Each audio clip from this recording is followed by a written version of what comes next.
Building retuning training was conducted by Ron Underhill and Gupong Liu, scientists at the Pacific Northwest National Laboratory. Classroom and on-site training for Maryland State Agency facility managers was conducted at Towson University in Towson, Maryland on June 17th through the 19th, 2014. This segment of training covers Air Side Economizer. We're going to talk about economizers and air side economizers. We're not going to talk about water side economizers. There's some things that we don't talk about. How many people know what a water side economizer is? I'll just throw that out. I knew you would.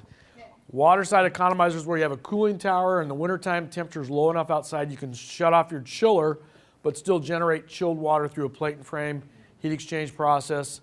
And we're talking about air side. So it's different than using water. You're using the outside air. It's kind of like going and opening the window on your house or rolling the windows down in your car when it's 20 degrees outside or 40 degrees outside.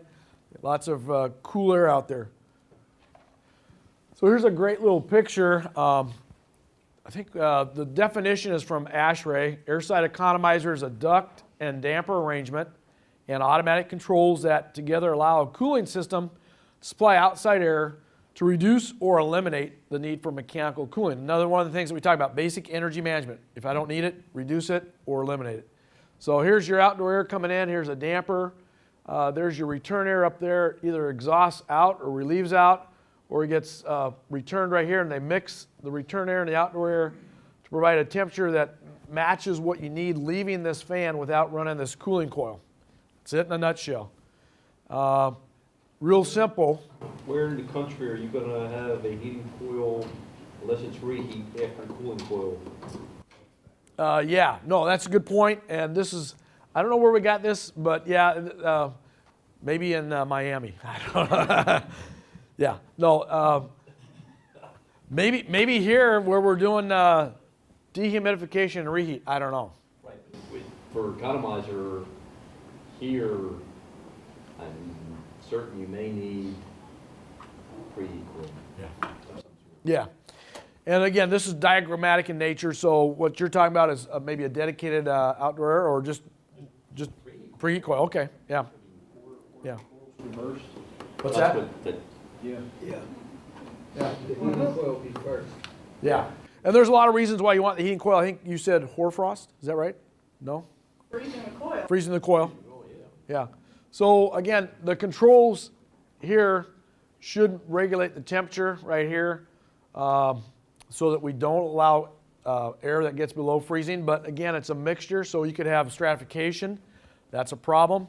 And most people will put in low temperature thermostats or freeze protection thermostats that any 1 foot of that sensing element would trip the fan off to protect the fan. If my dampers don't close tight and my building's negative, I can infiltrate cold air, freeze the coil. So how many of you guys, how many of your buildings have straight water in the coils, or how many use glycol mix? Straight water, straight water. Everyone's using straight water, yeah. Okay, glycol, we use glycol and we're in a less harsh climate. And the reason why is we see this all over the country. When we shut the fans off, this heating coil, if it's here or here, preferably here, what do we do with the heating coil? We fill it wide open to protect the coil. That's standard control sequence. And generally it's supposed to be once you hit 38 degrees, 35 degrees, but what we generally see, because we're afraid, we don't want to take risks, we see this coil fill wide open at 40, now it's 45. We've even seen them as high as 50. And of course, if it's steam or hot water, it's flowing, we get some heat transfer. This heats up. If we're negative, now we're actually pulling heat into the building this way or this way, probably this way. So then we bake our buildings. We bake our, with steam coils, you got a fan motor sitting in that plenum all night, all weekend, seeing temperatures as high as 150. Probably real good for the bearings, shivs, belts. So we need to get smarter. We're not here to talk about this. This is one of my passions, is how do we control our fans, heating coils at night. But yeah, that's a good comment. Maybe this coil should be over here. But what we really want to talk about is economizers. We kind of digressed a little bit.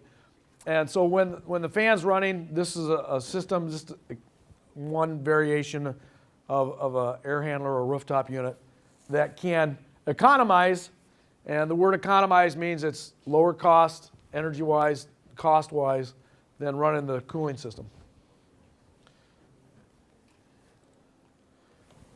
So 2 air streams, the return and the outside air, that mix together. If the dampers are sequenced together, we got good mixing, which everyone has air handlers that do good mixing, right?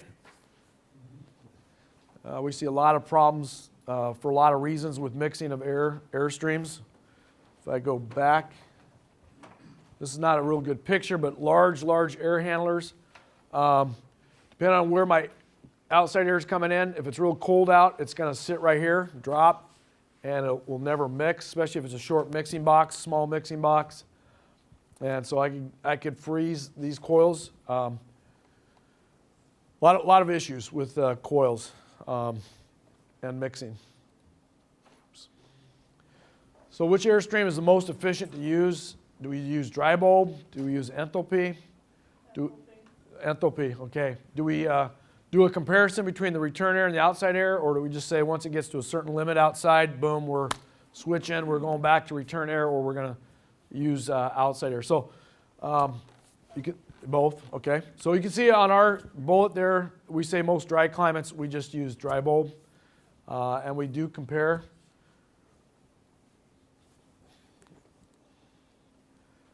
So what are the issues with enthalpy that we need to be aware of if we're going to do enthalpy, which is probably a good idea in this climate zone here? You do know that ASHRAE won't allow us to do dry bulb in our climate zone, right? No, I don't. ASHRAE won't allow us to do dry bulb economizing in our climate zone. Okay. So since you're forced to do enthalpy, you are required to have dry bulb, humidity, and if you're going to do a comparison, then you got to have 4 sensors, right? Per air handler, or at least. And how many people use just a master outdoor air temperature and feed that master outdoor air and humidity? So again, we talked earlier, it's really important if I'm using a master sensor to make sure it's reliable, located right, calibrated, because that gets broadcast to all my controllers. And now I'm going to be, did you have a comment or not? No. So if I'm just doing strictly dry bulb, it's a lot less complex. I don't have to worry about humidity sensors, enthalpy calculations being calibrated or correct. But enthalpy is going to give me a better, and I would agree with you, enthalpy is probably going to be a better solution for this climate zone. And how many months out of the year do you need to be worried about humidity here? All of them? All of them? I'm not wrong, am I? Just 3 months during summer. Usually June, July, and August is the worst. September somewhat. Yeah. Yeah. So, we see people saying that we need to be worried about enthalpy and humidity all year long. Maybe. I don't know that that's really true. So.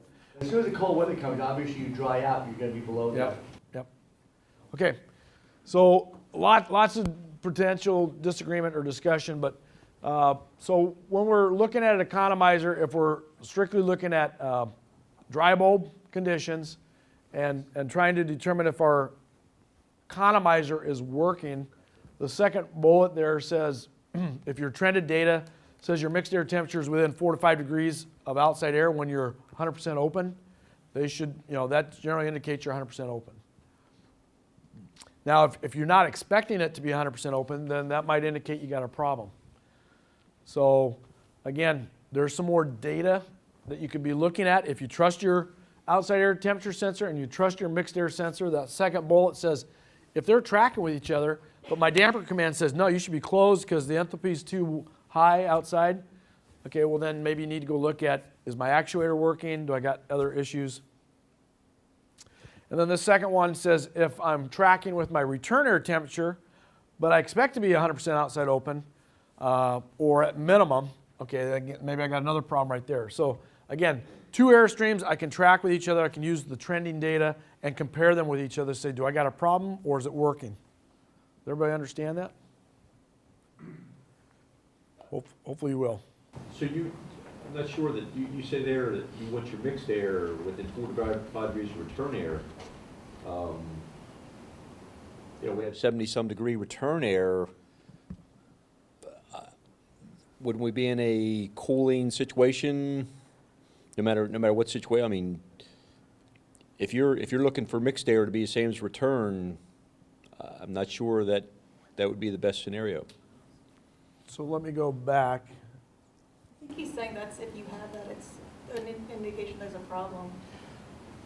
So yeah, if my controls say that I'm 100% outside air, I'm economizing, and it's 55 degrees outside, I would expect this to be within 4 to 5 degrees of that, okay? I agree.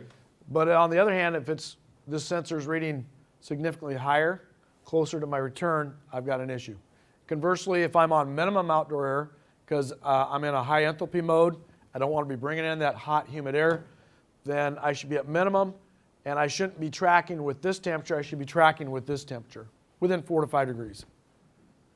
So if I got 78 degree return air, which seems awfully high for a building, but you said 78, and if I'm, I don't know, I'll pick a number, 90 degrees outside, 90% humidity, then I'm going to say this should be at minimum outdoor air. We'll just say 15%.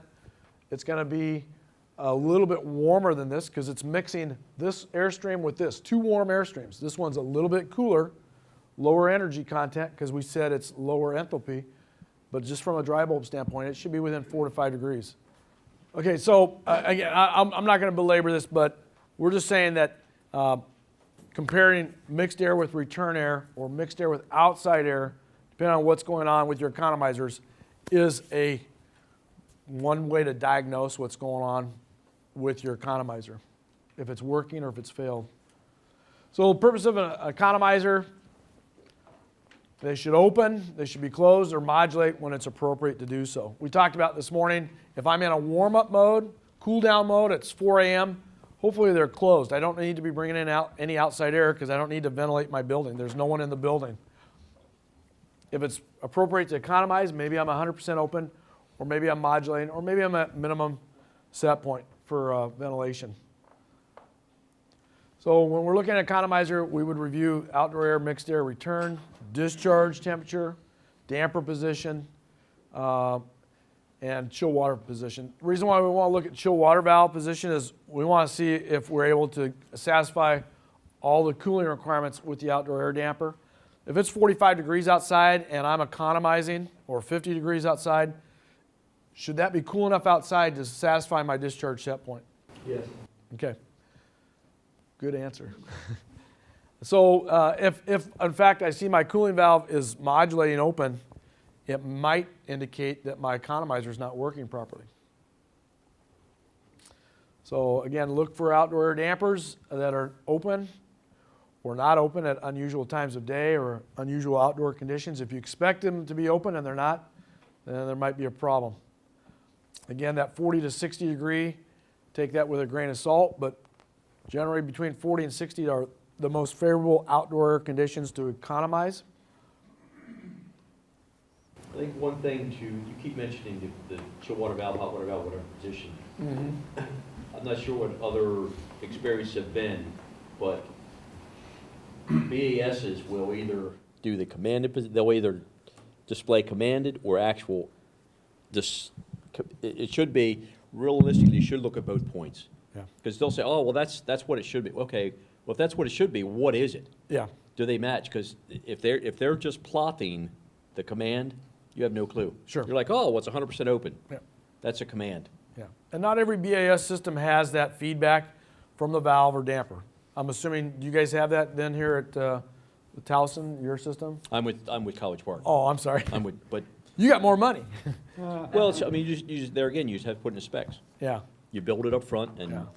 Well, I'm not going to ask the rest of the audience to say, but my experience being in a lot of different locations is maybe 10% of the sites I've been to have the level of sophistication you're talking about with feedback on valves, dampers, and so on and so forth.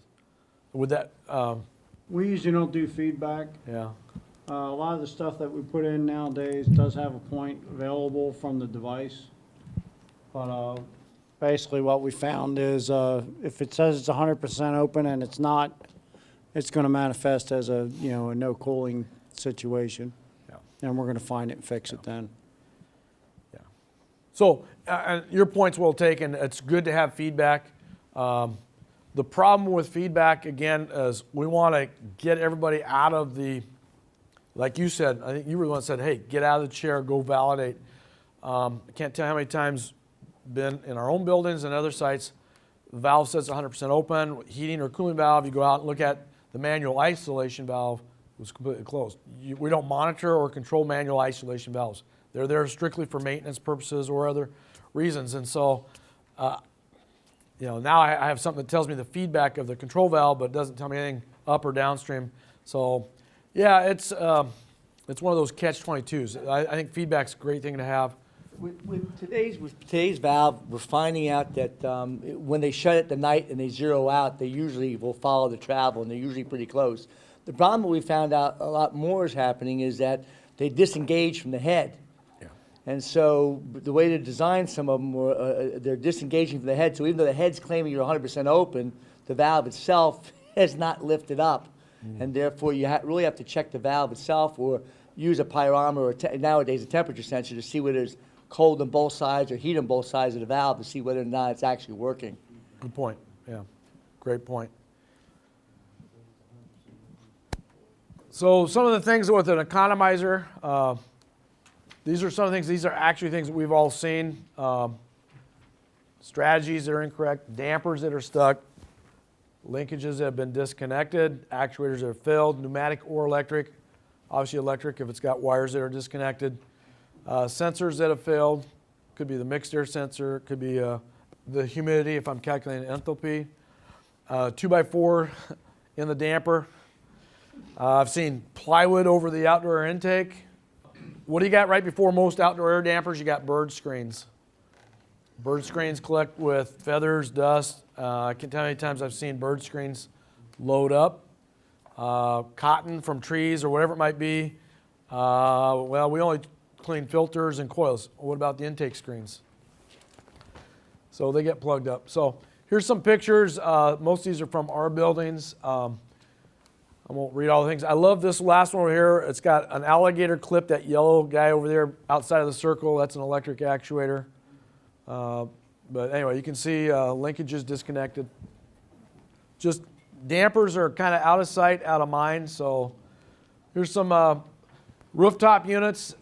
Picture's worth 1,000 words, but you can see, again, a lot of old equipment. You probably have some like this. I love this one. This is a heat recovery system. You got an outdoor intake right here next to a split system, so all the heat going to that condenser coil, you can just suck right in. Have to change your control strategy a little bit, but yeah. So since we're talking about enthalpy, and this should resonate with everyone here in the audience. If I'm doing a high limit enthalpy, which is basically saying when I hit some value outside, then that means it's no longer appropriate to economize or bring in outside air, and it's appropriate to go back to minimum outside air. And you can see this is from Honeywell, and they do a lot of rooftop controllers, standalone controllers. They're saying the savings in Maryland, the Northeast, is about 15% when you use a high limit, as opposed to a dry bulb control.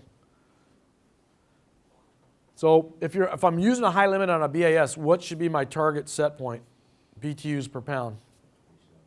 27? What does anybody else say?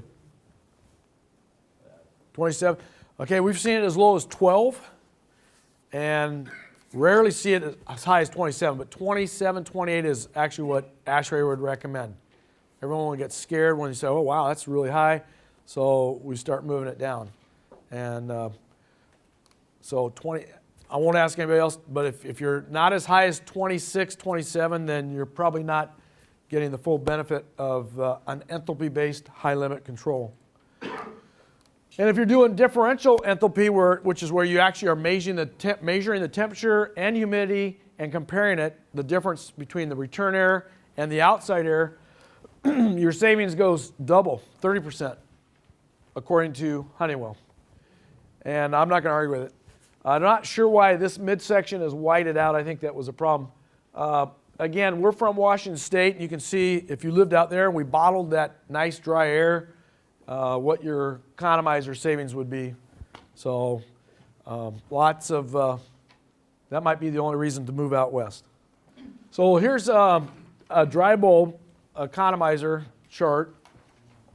This is one of our buildings, and the black line is the outdoor air temperature, the blue line is the mixed air, the green is the discharge, and the red is the return. And what you can see from this chart is that as the outside air temperature varies from about 40 degrees at night up to almost 60, this was in March. We don't tell you what the damper command is doing. We just show you the comparison, getting back to an earlier comment, between the discharge and the mixed air. And then you can also compare it to the return air. You can see right here about 224. If you go up, you can see it was starting to warm up. And we got up to about 55, 56 degrees. And my mixed air temperature was a little bit warmer than that, within that 2 to 4 degrees or 4 to 5 degrees that we talked about. So probably a safe assumption that we were probably on 100% outside air right here. And we can see that the discharge temperature was a little bit warmer because we pick up a few degrees of heat from the fan motor. Otherwise, we see it's tracking all the time. And that's what we would want to see if the economizer is working. We don't have anything to tell us what the damper is doing to command. And this is another one. This is, again, from the same building. This is real data, a little bit later in April 2007. And the blue line, again, is the mixed air. The green is the discharge. The black is the outside air. You can see we were dropping down even below freezing on a couple of nights. And then during the day, warming up almost, in fact, above 60 degrees a couple times. And what we want to see is when we're economizing, we want to see the blue and the green line track with each other. That means we're bringing in outside air. We're not bringing in so much that we have to heat the airstream up. Except where you see the circles. Okay, where you see the circles, the blue line being the mixed air dropped down to about 50, almost 55, 56. But my green line, the discharge, stayed up about 62, 63. That gap there had to be made up with heating energy. So again, it's a short time period, but it identifies that there might be a weakness in our control algorithms. Why was I tracking, and then all of a sudden I see this significant drop? It seems to be happening here, here, here. You can see it, and this is just for about 3 days, 4 days of trended data. So those are the things that, looking at comparing your mixed air discharge, and then we'll talk about comparing with your return air. So here, this is another building, HVAC system. This actually happened in one of our buildings. You can see the mixed air temperature is tracking with the return air. And this is, again, is in March. And it's fairly cool outside. Down at around 40, it was hitting 55, 56 peak temperatures. But our discharge temperature, actually this graph should have shown, well, let me back up. We kind of played with this graph a little bit. We didn't want to show the discharge temperature. It was tracking with the mixed air. We actually showed it doing this because what happened is our operators got a call and they said, hey, it's hot in the building. Why is it hot? We don't know. Chill water plant was shut down. They shut it down for the wintertime. Operator said, I can fix this. He went over, hit the button, started up the chill water plant, called them up, said, hey, I fixed it. 2 hours later, they called back and said, no, you didn't. It's still hot. So he went down to the air handling unit. He started the chill water plant for the entire building, found that on the air handling unit, the valve, isolation valve, was closed. So he opened it back up, called him back, said, I fixed it. And sure enough, they cooled down. Then I got called by the facility manager. He said, hey, it's March. You know, it's cold outside. Why are we running a chiller? I said, you tell me. It's your operator. He said, well, come on over here and take a look at it. So I went over and looked at it. And sure enough, that picture you saw earlier of the damper that had failed, that's what we found. But we had to get up out of our seat and go walk it down. And we found that the actuator had actually failed. It was a pneumatic actuator. And so now, looking at the data here, when I see that my mixed air is tracking with the return air, that tells me I'm not bringing in any outside air. The only way to get the temperature And if you follow the airstream in an air handling unit, from the mixed air to the discharge, what's between the mixed air and the discharge? A heating coil and a cooling coil. So to get it to drop this much, I've got to mechanically cool that air, when, in fact, I should be using outside air. So that's an opportunity. This did not happen in one of our buildings, but we massaged it, and as I said earlier, I have seen this happen where we have demand control CO2 sensors that indicate we are at 1,000 or higher, and what do? They drive the dampers wide open, and when that happens, we see the mixed air tracking with the outside air because we are in fact 100% wide open. This gap from here to here, if I want to maintain a temperature or discharge temperature of 60 to 65, the only way I can do that once my mixed air is at this value is to add heat to it. So again, the trended data paints a story, but I got to pay attention to what it's trying to tell me here. And this, to get from this mixed air temperature up to the discharge, I've got to add heat.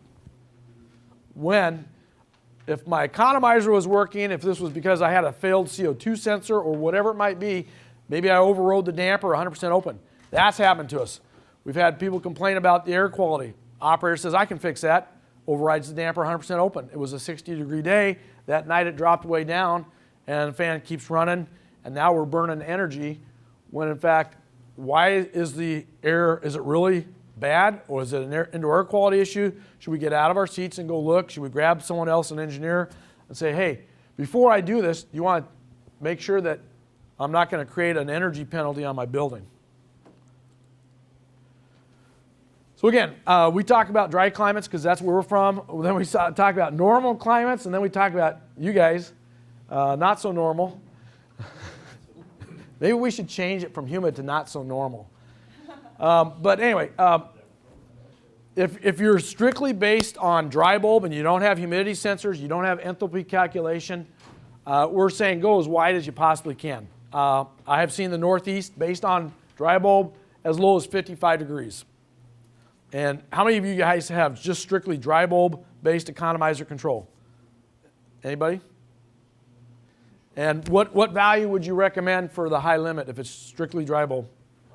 We look at it different. We make sure the outside air temperatures, if we're cooling or whatever, we make it 4 degrees cooler than what the return temperature is. Okay.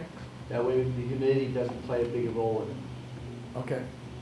So if the return temperature is 72 and it's 67.9, then you're saying it's cool enough outside to It just... should be cool enough entropy-wise for us to utilize. Okay. I can't argue with that, but again, everyone's going to have a different approach, and this is the Northeast, this is the humid climate zone, all up and down the East Coast into the South, even out into the Midwest. So my personal philosophy is I think you guys are seasonal. I think once you get into the November, pick a month, October, you might be able to relax that a little bit because you're probably getting out of the really horribly humid climate periods of June, July, August, September. And you might be able to relax that. It might be a seasonal setting that you say, I can relax it, like you said, up to 65. And then once you hit April, May, maybe you start squeezing it back down towards 55 or whatever. Or do like you're saying, do based on return, which I think is a good idea. When you hit the summertime, then your moisture content goes up. So we can't do it when you hit June, July, or regardless, because once you get above 55 degrees, you're going to be over 50% humidity. Okay. And when you're mechanically cooling, maybe another way to look at this is I'm going to go look at my P-traps and my drains. If I'm gushing water, I know it's humid outside. If it's just hardly flowing, and I'm still based on as if it was extreme weather, maybe I'm missing an opportunity here. Okay. Economizer control, if it's outside air is lower than the supplier set point, chill water valve should be closed. Because you got the capability to do all your cooling with outside air. Averaging temperature sensor, this can be problematic. How many people use averaging temperature sensors in large air handlers? Averaging temperature sensors are generally 8 to 17 feet in length, and they should be serpentined in the mixed air plenum. A lot of people end up putting a little 8-inch, 6-inch, 12-inch probe and you don't really get a good reading in a mixed air plenum. That can be problematic in cold weather. Dehumidification. Okay, you guys are all doing dehumidification, right? So do you have a target set point? Is it based on space or return air? The lower you go, the more you're trying to wring the moisture out, the more you're going to pay in both cooling energy to wring the moisture out and then reheating energy. Chill water reset. I don't know if you guys are doing chill water reset. Generally, you got to go down fairly low. But again, that's based on your coil design. That's based on dew points. The gentleman who wrote this says, if you're not dehumidifying, you probably can get away with 48-degree chill water. It's tough to do if you're using a SCUB or satellite central utility building, one plant feeding. Yep. Especially if there's Sure. different uses Yep. in the buildings. Yep. So And again, we're just assuming that you have one chill water plant serving one building, and you don't have the inflexibility of the tail wagging the dog. You might have a data center in your building that requires extremely cold water. We could talk about data centers, but that's not part of our training either. Those really bother me. So slow down the airflow. Now, I personally have no experience with this. This is another gentleman who wrote this based on his experience in Atlanta. Get longer dwell time on the coils to wring that moisture out. Never done it. Can't tell you if it works or not. This is someone else. It works? Okay. Lower discharge set points, lower static set points. We talked about static pressure. So if we're going to overcool the air, can we lower our static set points? And I know there's a concern, like you said, how low can you go? Is it 1 inch? Is it 1.25 inches?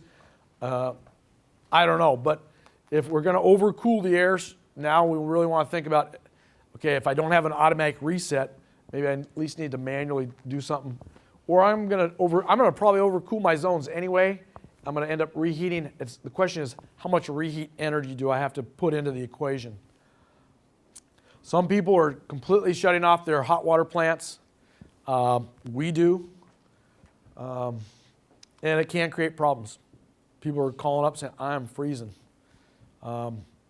So if you can't do it, you can't do it. Ron, are there people that actually meter their reheat system? I've never seen anyone meter the reheat system individually. System-wide?